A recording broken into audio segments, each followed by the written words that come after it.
All right, I've got to pick up my son here in a few minutes, so I need to get this recorded quick. Otherwise, there's going to be a child just yelling in the background of this entire video.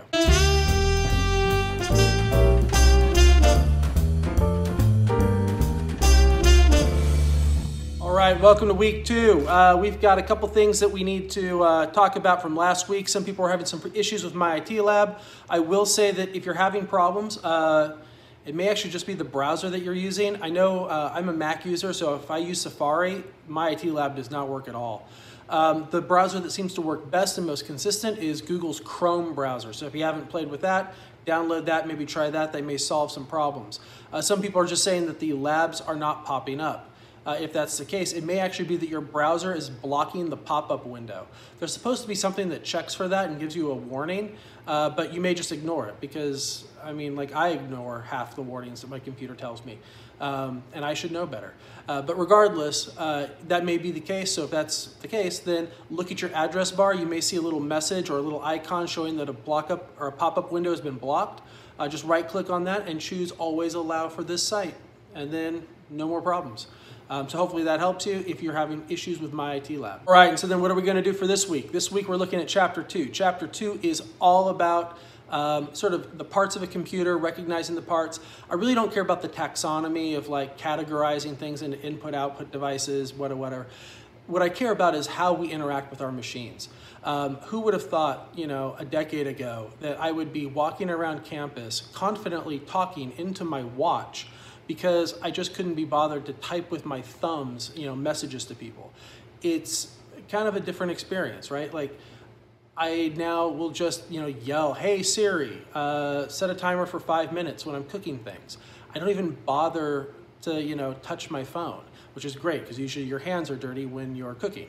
The way that we interact with our machines is changing, those sort of input-output devices. And what our machines can do for us has definitely changed.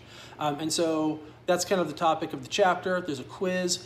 And your discussion this week is kind of ancillary to that. It's sort of adjacent to it.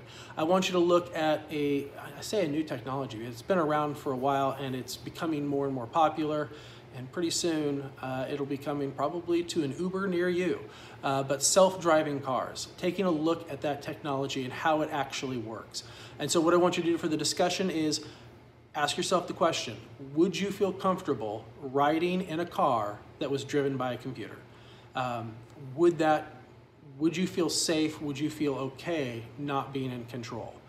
Then there's a video in the discussion. I want you to look at that video. And after the video, ask yourself the same question and see if something's changed. There is no right answer. You don't have to like technology. You don't have to trust it. Just remember, eventually it's like, oh yeah, hey, look, there's going to be an accident, but the computer is not going to be perfect, or computerized automated driving systems are not going to be perfect.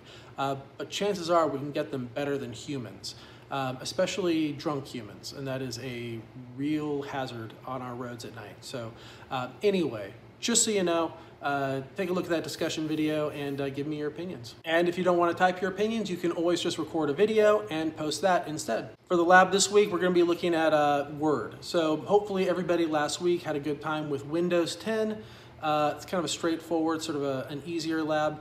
This one is actually not going to be much harder. Chances are you are already familiar with Word. If you graduated high school, you've probably used Word to write a paper, maybe 2. And this first, lesson really kind of starts you at the beginning.